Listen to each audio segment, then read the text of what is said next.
Avanza la investigación judicial por la Dana de Valencia y ya hay decisiones importantes. La jueza imputa a la exconsejera de Interior, Salomé Pradas, y al exsecretario de Emergencias, Emilio Argüeso. Ambos fueron destituidos por el presidente Carlos Mazón. La jueza no imputa a Mazón, que tiene aforamiento, pero sí le ofrece declarar voluntariamente. Se investiga si pudieran producirse delitos de homicidio imprudente por negligencia ante lo que considera la inactividad del gobierno autonómico. Pedro Sánchez trata de cerrar la grieta abierta en su coalición de gobierno por la decisión de aumentar el gasto en defensa antes de reunirse con el resto de los partidos. La vicepresidenta Yolanda Díaz dice que aumentar el gasto no arregla nada, mientras que dentro de Sumar se multiplican las voces contrarias a la propuesta de Sánchez, conforme comprueban que Podemos lleva la iniciativa de la extrema izquierda en este asunto. El PP es partidario, pero no confirma su apoyo al gobierno. La Fiscalía y la Abogacía del Estado siguen los criterios de Moncloa y de Puigdemont al acusar al juez Llarena de inventar motivos para no amnistiar al prófugo por el delito de malversación. En otra decisión judicial destacada, el juez que investiga a la esposa del presidente cita a declarar como testigo al ministro Bolaños para que explique el proceso de designación de la asesora de Begoña Gómez, Cristina Álvarez. Buenas noches. Y además en Antena 3 Noticias, 3 adolescentes han sido detenidos por la muerte violenta de la educadora de un piso tutelado de Badajoz. Estaba al cargo de ellos en esa vivienda donde se cumplían medidas judiciales sin protección alguna. La víctima tenía 35 años y ya había denunciado a uno de los detenidos por amenazas. Fue golpeada y asfixiada con un cinturón. Cada vez los menores son más agresivos y pedimos que estemos más protegidos. No tienen vigilantes, no tienen cámaras de seguridad. Y al final ha pasado lo que tanto estábamos temiendo todos.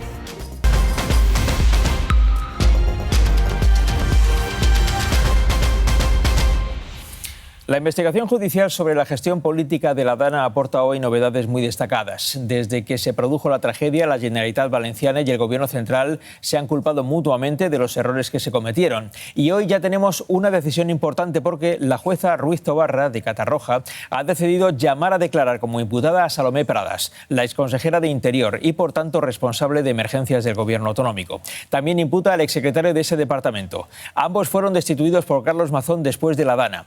Quien no ha sido imputado de momento es el propio Mazón, que tiene aforamiento por su cargo. Hoy ha guardado silencio desde Bruselas, donde asiste a la reunión del Comité de las Regiones de la Unión Europea. La jueza da a Mazón la posibilidad de declarar voluntariamente, lo que supone poner al presidente de la Generalitat ante el dilema de aceptar o rechazar esa oferta. Y rechazarla provocaría sin duda interpretaciones políticas, quizá también judiciales. Carlos Villán. Sí, si Mazón acepta declarar, lo haría. Si Mazón acepta declarar. Disculpen. La jueza de Catarroja lo tiene claro. Y así lo hace constar en su auto. Considera tanto a Salomé Pradas como a Emilio Argüeso partícipes en el proceso de adopción de medidas de autoprotección de la población y les señala como máximos responsables. La reacción de la exconsejera no se ha hecho esperar. Esta misma tarde ha anunciado en un comunicado que se personará en el procedimiento para que se sepa, dice, toda la verdad. La jueza de Catarroja dice por su parte que la Dana no fue un fenómeno meteorológico imprevisto, ya que fue anunciado por la Met. Y reitera que el mensaje de alerta a la población fue tardío y erróneo. Dice que el problema no fue la falta de información, que la había, sino que no se tomaran las decisiones pertinentes por quien tenía el poder de hacerlo. Y añade que le resulta extraño que se pretenda descargar toda la responsabilidad del contenido del mensaje en los técnicos. Además, para la magistrada, la convocatoria del CECOPI a las 5 de la tarde se llevó a cabo, dice, con una gran demora. Y recalca que las funciones de protección civil corresponden a la Administración autonómica. La jueza eleva a 225 los fallecidos y 3 los desaparecidos. El Gobierno central considera que el auto es demoledor y la oposición en las Cortes Valencianas, además de elevar su crítica aún más, también pide responsabilidades a Mazón, aunque no haya sido imputado por el momento. Es el último movimiento de la jueza de Catarroja, 16 páginas que el Gobierno califica con una misma palabra. El auto es demoledor Piden respetar a la justicia y recuerdan que el día de la tragedia ya había una alerta activa desde primera hora. A las 8 de la mañana ya había un aviso rojo. Mismo argumento en Compromís, critican la tardanza en poner en marcha el CECOPI. Y lo que no entendemos es por qué se convocó la reunión a las 5 de la tarde cuando ya había pueblos inundados. El cerco se está estrechando en torno al señor Mazón. En el PSOE valenciano también señalan directamente a Mazón. El Partido Popular ha intentado manipular hasta la saciedad su gran irresponsabilidad. Insisten en pedir la dimisión de Mazón, al mismo tiempo que en el PP el apoyo de Génova se mantiene intacto. Insisten en respaldarlo. Sin duda, darle ese margen de confianza para que pueda seguir centrado en la recuperación. Descartan por ahora la salida del presidente valenciano. También hoy se ha conocido un informe de la Generalitat para la jueza del que se certifica que el día de la Dana, a la 1 de la tarde, ya había 85 avisos por incomunicados, rescates y acumulaciones de agua. A esa hora también 33 carreteras estaban cortadas por inundaciones y desprendimientos. El helicóptero de los bomberos ya había tenido que realizar varios rescates a conductores. Y casi 4 meses y medio después de la Dana, el Gobierno central ha repartido el 27% de los 16.600 millones prometidos. En el caso del Gobierno valenciano se alcanza el 45%. El Consorcio de Seguros, por su parte, lleva pagadas casi el 80% de las solicitudes recibidas. Ha llegado un adelanto. Llegó hace 2 o 3 semanas aproximadamente y falta el resto, lo que no se sabe ni cuándo ni cuánto. Lo del consorcio es algo que nos pertenece y aún estamos esperando. El consorcio, tengo 3 partes y no he recibido ni uno. Otra noticia importante del día tiene que ver con el debate que se ha abierto en Europa sobre la necesidad de ampliar el presupuesto en defensa. El acuerdo es general entre los gobiernos de los 27 países comunitarios y en ese acuerdo general está también el presidente Pedro Sánchez con sus propios matices, pero no ocurre lo mismo con todos los ministros de su gobierno, porque los que pertenecen al sector Sumar no quieren. Los periodistas han pedido opinión a la vicepresidenta segunda del gobierno y, como van a ver, a Yolanda Díaz no le han gustado todas las preguntas. ¿Van a apoyar la subida del gasto militar que prometió el presidente Sánchez el pasado jueves aquí? No va de subir el presupuesto, va de coordinar efectivos, va de coordinar y diseñar desde una política colectiva coordinada europea. Dentro de Sumar hay diferentes sensibilidades, Izquierda Unida, Compromís, ya han comentado que están en contra de subir ese gasto en defensa. ¿De qué manera cree que van a aunar posiciones? Contestar esta pregunta, esta es la posición de Sumar. Pero a la cuestión exacta de aumentar... A la cuestión exacta de aumentar o no aumentar, ya le he contestado. Es que le he contestado. No, realmente no ha contestado. Sí, he contestado. ¿Estaría de acuerdo con que, por ejemplo, España enviara tropas? Ha respondido a esta pregunta estos días el presidente del Gobierno. A Yolanda Díaz le incomodan las preguntas sobre este asunto. No quiere desairar a Pedro Sánchez y, bajo ningún concepto, quiere abandonar el gobierno. Pero, a la vez, siente cada vez más de cerca la competencia de Podemos, que no tiene responsabilidades de gobierno y puede extremar su posición en este asunto hasta el punto de pedir la salida de la OTAN. Pero si se mantiene la negativa de Sumar, estaremos ante un caso con pocas equivalencias en Europa, porque no es fácil encontrar un gobierno de la Unión en el que un sector de ese gobierno apoye el aumento del gasto militar y otro sector de ese mismo gobierno lo rechace.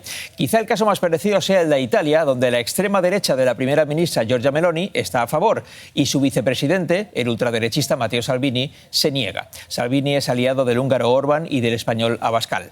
Mañana Pedro Sánchez y Yolanda Díaz se reunirán para tratar su discrepancia antes de que el presidente reciba el jueves al resto de los líderes políticos. Moncloa, Lucía Fernández. Sí, finalmente Pedro Sánchez tendrá esa reunión con Yolanda Díaz al margen del resto de líderes porque dicen es el socio principal del gobierno y ahí hablarán de la política de defensa y del aumento del gasto militar, que es ahora mismo la principal discrepancia. Y lo es en la coalición y también dentro de la propia formación de Yolanda Díaz, con voces que están radicalmente en contra. Aquí en Moncloa dicen que hay que respetar los debates internos de las formaciones. Recuerdan que son partidos distintos, con prioridades distintas, pero intentan minimizar esas diferencias. No es la primera vez que el gobierno de coalición choca en algún tema importante. Han intentado minimizar las discrepancias. Gozamos de buena salud. Una coalición goza de buena salud. Un proyecto de país. Se han empeñado en demostrar que la relación es buena. Diálogo, diálogo y diálogo. Pero no han sido pocas las veces que en estos años han aireado las diferencias. El ministro de Economía ya está incumpliendo el acuerdo de gobierno. Con ataques directos. Que es casi ser de mala persona. No comparto en absoluto esos comentarios. Esta vez fue a cuenta de la reducción de la jornada laboral. Perillos a la mar. Con el salario mínimo. Nos hemos enterado por la prensa y por ustedes. Ambos elevaron la tensión. Que la justicia fiscal empieza por arriba. Va en beneficio de mejorar las políticas públicas. Que no entienda esto es que no ha estudiado tributario. La propuesta del Partido Socialista está más próxima a la de las fuerzas de la derecha. No lo comparto en absoluto. La vivienda, la ley del suelo. Donarem la batalla. La lista es larga y ahora la grieta se agranda con el gasto en defensa. Pero Sumar primero tiene que cerrar la interna. Luego no estamos de acuerdo con más gastos militares. Tiene que fijar postura, marcar posición. Un modelo independiente, un modelo exclusivamente disuasorio. Y la parte socialista convencerles para que estén de su lado. Creo que hay más cosas que nos unen que nos separan. Y llegar así a la ronda con el resto de líderes, dando una imagen de unidad.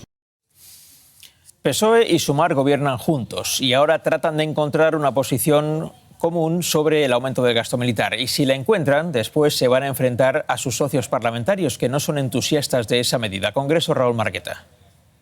Sí, Vicente, y el más claro es Podemos, que está completamente en desacuerdo, se niega en rotundo a aumentar más en defensa, pero por experiencia sabemos ya que, salvo alguna excepción, como por ejemplo el PNV, el resto de socios tampoco suele ser muy favorable. Hablamos de Esquerra, de Bildu, del BNG. Hoy lo que nos dicen es que quieren atender, escuchar las explicaciones primero del presidente en sus reuniones del jueves, pero ya por si acaso advierten, si gastar más en lo militar es igual a recortes, entonces seguro que no se van a entender.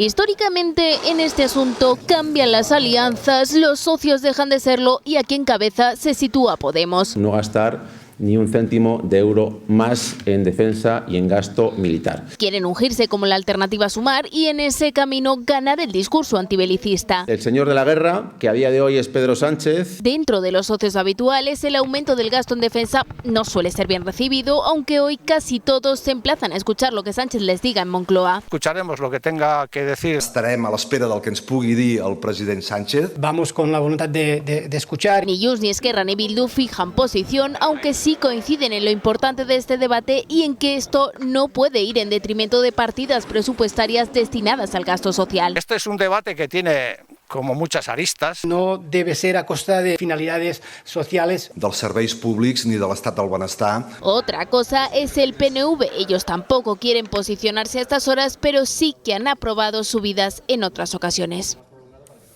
Tal y como están las posiciones en este momento, parece difícil que el Gobierno consiga aprobar el gasto en defensa gracias a sus socios parlamentarios. Si hoy se votara, necesitaría el apoyo del Partido Popular. Esther Vaquero. Y es un hecho. Parece más que factible que se consiga con el apoyo del Partido Popular que con el de los socios de la coalición. La cuestión es que los populares ya avisan de que tampoco piensan darle un cheque en blanco a Pedro Sánchez. Esto ha dicho lo que van a escuchar Cuca Gamarra, la secretaria general del Partido Popular. Cheques en blanco a Pedro Sánchez hace muchísimo tiempo que tenemos muy claro que no se le pueden expedir. No le hemos expedido ninguno. Nuestra obligación no es rescatar a Pedro Sánchez de sus socios. Él los ha elegido.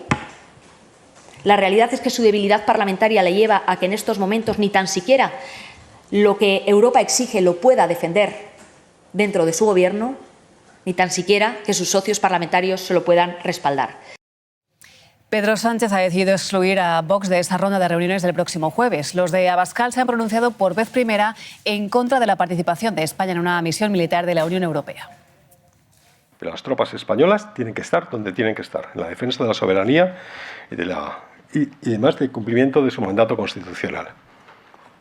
Ya está, no hay más. Nosotros no mandaremos nunca tropas.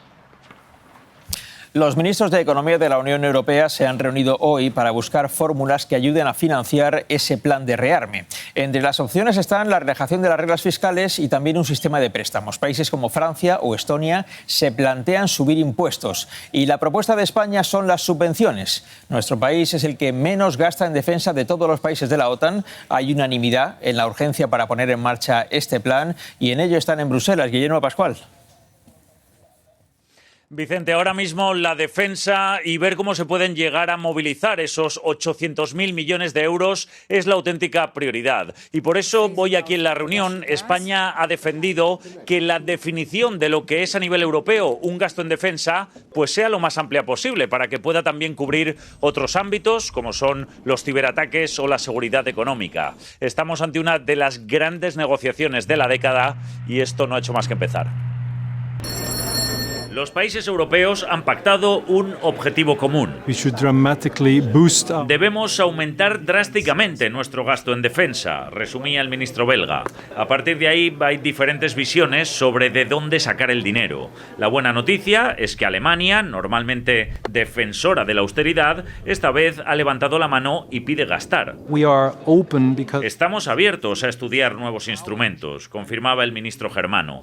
España defiende que, además de préstamos, haya transferencias directas que no tengamos que devolver. Sería una forma de conseguir lo más difícil, que no haya que tocar las partidas sociales como educación o sanidad. Las propuestas de la Comisión son bienvenidas, pero nosotros creemos que hay que ir incluso más allá. Pero esto no convence a los holandeses, que se niegan a emitir más deuda conjunta. Los países tienen que rearmarse ellos mismos, decía su ministro. Y Francia, como gran productor de armas, quiere que sean sus empresas las que más se aprovechen de este plan rearme. Este debate sobre el gasto militar se produce cuando España está sin presupuestos. No solo en este año 2025, que de momento ni se han presentado, tampoco hubo presupuestos en 2024. Esta mañana el ministro de Agricultura, Luis Planas, ha estado en Onda Cero. Nuestro compañero Carlos Alsina le ha preguntado por los presupuestos generales del Estado. Ha recordado al ministro que es una obligación constitucional presentar los presupuestos, incluso aunque no se lleguen a aprobar. Pero el Gobierno no cree que eso sea tan importante. Estamos trabajando para intentar tener unos presupuestos. Si los tenemos, magnífico. Yo creo que sería una señal económica, pero también política importante. Pero si no los obtuviéramos, tenemos medios para hacer gasto. Entonces, ¿los presupuestos generales del Estado para qué sirven? Tener unos presupuestos es bueno y trabajamos en ello, pero si no, tenemos los medios para responder. La Constitución dice que hay que presentar el proyecto. Luego ya se verá si sale o no sale, pero que hay que presentarlo es un mandato constitucional que se está incumpliendo por segundo año. Bueno, no somos los primeros, ni probablemente los últimos en incumplirlo, y esa es una realidad que hay que vivir con ella. Yo creo que de nada sirve presentar unos presupuestos si estos no son aprobados. Pero en efecto, la obligación constitucional existe de presentar los presupuestos, se aprueben después o no. Europa también busca potenciar su propia industria armamentística porque, según un informe adelantado hoy por el diario Financial Times, 2/3 de las armas importadas en los últimos 5 años por la Unión Europea han sido compradas en Estados Unidos. Esas compras coinciden con un periodo en el que los aliados europeos han aumentado en más del doble las adquisiciones de armamento como respuesta a la invasión de Rusia en Ucrania. Estados Unidos suministró el 64% de esas armas. Y el presidente de Ucrania ha viajado hoy a Arabia Saudí, donde mañana se celebrará el primer encuentro entre representantes ucranianos y de Estados Unidos desde el choque de Zelensky con Donald Trump en la Casa Blanca hace unos días.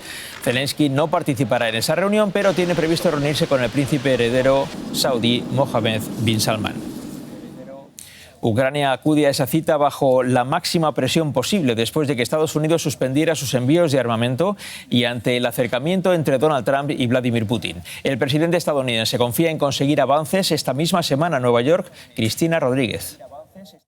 Sí, ucranianos y estadounidenses esperan dejar sellado el acuerdo de la explotación de los minerales, aunque varias fuentes apuntan a que esto no sería suficiente para que Washington reanude el envío de armamento y el intercambio de inteligencia a Kiev. Trump quiere la paz lo antes posible, aunque esto suponga la cesión de territorio ucraniano a Rusia y la presión sobre Zelensky para que bien o convoque elecciones o renuncie como presidente.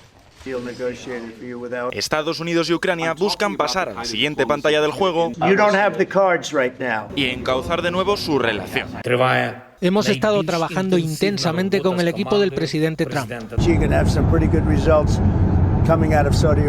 Allí ya ha llegado su equipo negociador, también el presidente ucraniano. Altas expectativas para una reunión en la que Ucrania propondrá su plan de tregua parcial. Comenzaría con el cese de los ataques aéreos, marítimos y a infraestructuras civiles. Después, intercambio de prisioneros y la devolución de niños ucranianos secuestrados. La presión en el frente aumenta. Las tropas rusas recuperan terreno en Kursk. Y los ucranianos acusan la falta de datos de inteligencia de Washington. Ahora Trump se abre a devolvérselos. Washington espera sellar también en Jeddah el acuerdo para la explotación de las tierras raras ucranianas. Y este es el mensaje de Elon Musk, referido de esa forma tan irrespetuosa al ministro de Asuntos Exteriores de Polonia. El magnate tecnológico americano asegura que si desactiva su sistema de satélites Starlink, la línea del frente ucraniana caería. Polonia le ha recordado a Elon Musk que son ellos quienes pagan buena parte del coste de esas comunicaciones. Puigdemont sigue reclamando que se le aplique la amnistía también a su delito de malversación y hoy la Fiscalía y la Abogacía del Estado han vuelto a ponerse de su lado y del lado de la postura que defiende Moncloa. Piden al Tribunal Supremo que amnistíe el delito de malversación del que está acusado Puigdemont. Tanto el Ministerio Público como la Abogacía del Estado alegan que Puigdemont no se enriqueció personalmente, pero tanto el juez Llarena como los fiscales del Supremo creen que la malversación no es amnistiable. Precisamente hoy el tribunal ha empezado a revisar el recurso sobre la amnistía del prófugo y de los exconsejeros fugados Lluís Puig y Toni Comín. Más detalles, Pedro Callejas. Vicente, no ha habido sorpresas. Los tres piden que se les aplique la amnistía. Incluso el abogado de Puigdemont ha llegado a afirmar esta mañana que no hacerlo trasciende los límites de toda lógica. Por eso han recurrido y en ese recurso les acompaña una vez más la Fiscalía. La número 2 de Álvaro García Ortiz ha llegado a decir que le parecen sorprendentes algunos de los argumentos que esgrime el juez Llarena para no aplicar esa amnistía. En contra, la acusación popular que ejerce Vox, ellos sí coinciden con el criterio del magistrado. Y en otra causa que se investiga en los tribunales, el juez que se ocupa del caso de Begoña Gómez ha citado como testigo al ministro Félix Bolaños el próximo 16 de abril. El juez quiere aclarar la contratación de la asesora de Moncloa que trabaja para la esposa del presidente del gobierno. Fuentes del ministerio de Bolaños aseguran que no han recibido la citación, pero que el ministro responderá a cualquier cuestión. La Fiscalía Anticorrupción investiga a Vox por presunta financiación irregular tras una denuncia del Partido Socialista. Se está investigando si hubo algo ilegal al recibir fondos de una entidad bancaria extranjera participada por el gobierno húngaro. Los de Abascal se defienden y aseguran que sus cuentas son claras y transparentes y acusan al PSOE de una oleada de persecución.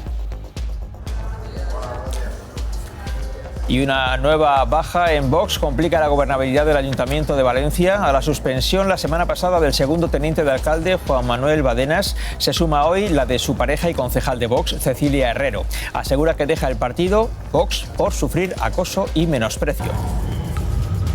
Nueva incidencia en los trenes de Barcelona. Esta vez ha sido en la estación Clot Aragó. Un apagón ha dejado los andenes a oscuras y una mujer de 77 años ha caído a las vías. Varios pasajeros la han rescatado y ha tenido que ser atendida por emergencias. La huelga de los trabajadores de los aeropuertos alemanes ha provocado la cancelación de un buen número de operaciones en España. Las aerolíneas han cancelado más de 140 vuelos con origen o destino en nuestro país, la gran mayoría en el aeropuerto del Prat, en Barcelona.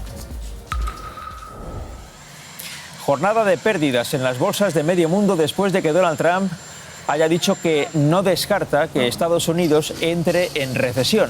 Reconoce que sus políticas arancelarias podrían acarrear turbulencias económicas. Precisamente hoy han entrado en vigor los aranceles que China aplica a productos estadounidenses como respuesta a los aranceles impuestos por Trump a los productos chinos. Los inversores temen que los aranceles provoquen un aumento general de precios y afecten al crecimiento de la mayor economía del mundo.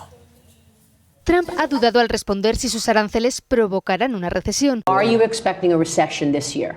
And there are always periods of it takes a little time. Y eso ha desplomado la bolsa estadounidense. La peor parte se la han llevado empresas tecnológicas como Tesla. En una mañana, la empresa de Elon Musk ha perdido sus ganancias desde las elecciones.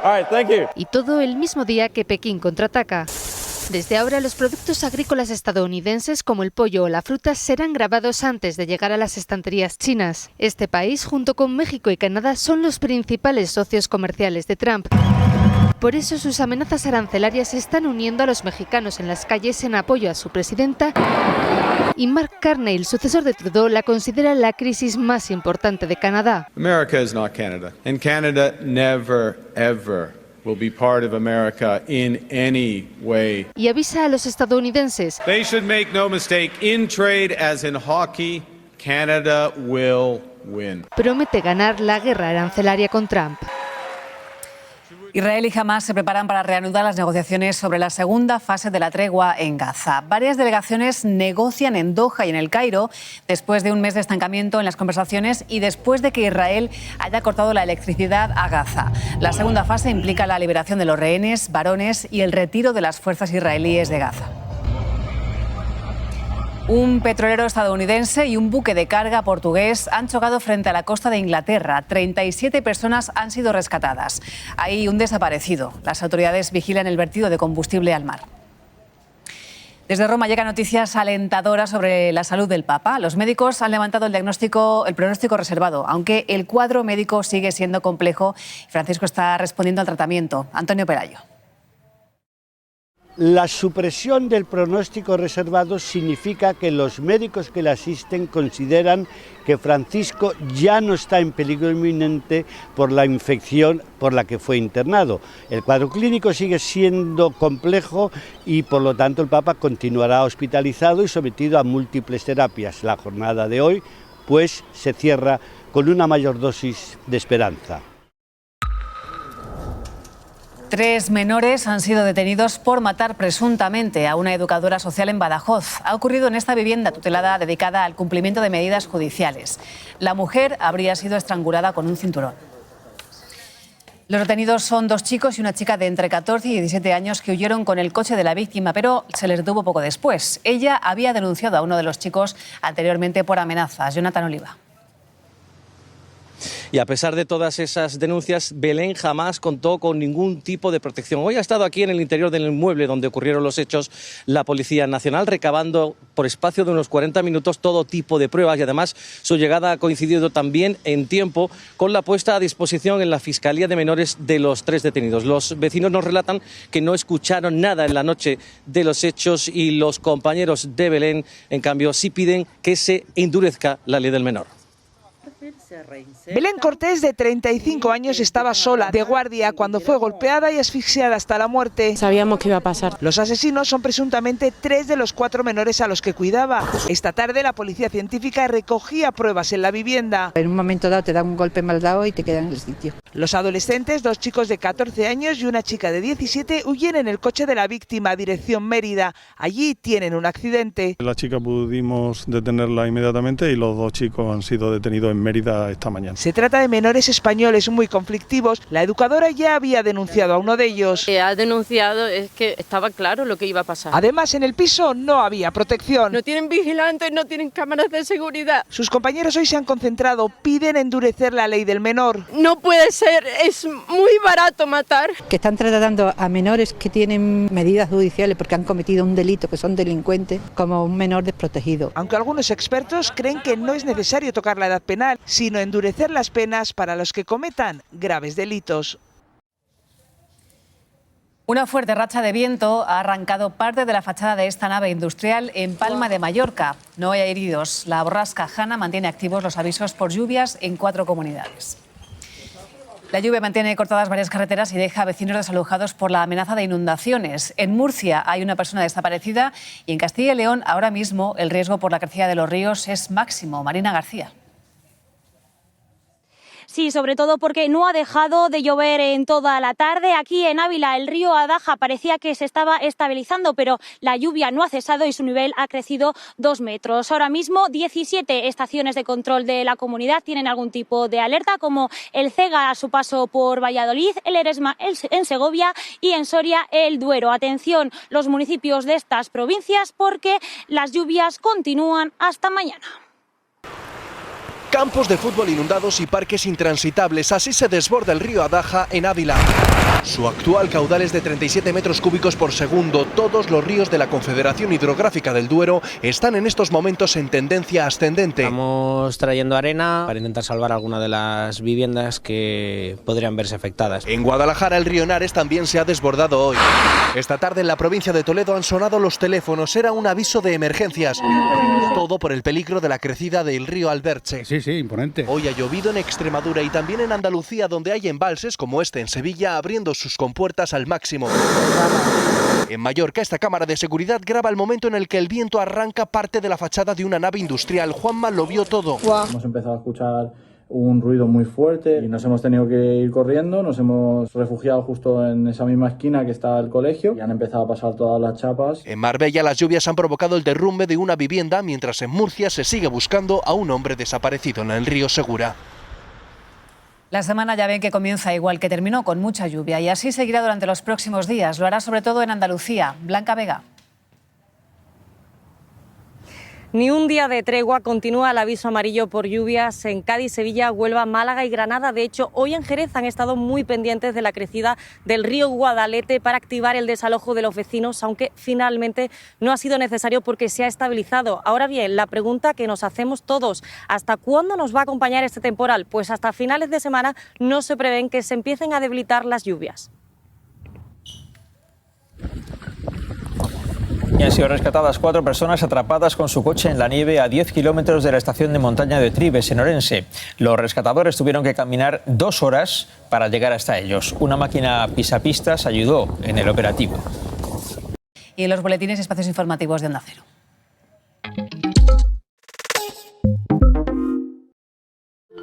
Dicen que Banca Marc es un banco solo para unos pocos. Para esos pocos que buscan un banco en el que confiar, cercano. Todos esos pocos que no creen en soluciones fáciles y sí en el asesoramiento experto. Bueno, quizás no suena a pocos, ¿no? Fíjate, igual tú también eres de esos muchos pocos que cada día somos muchos más. La jueza que investiga la gestión de la DANA ha dado hoy un paso importante en su intento de aclarar las posibles responsabilidades penales que hayan podido cometer los cargos políticos implicados. De momento cita como imputada a la exconsejera y el exsecretario de Emergencias. También invita al presidente Carlos Mazón a declarar voluntariamente. Aún no ha dicho si lo hará. España a 10 de marzo de 2025. Buenas noches. Pasen una feliz noche. Hasta mañana.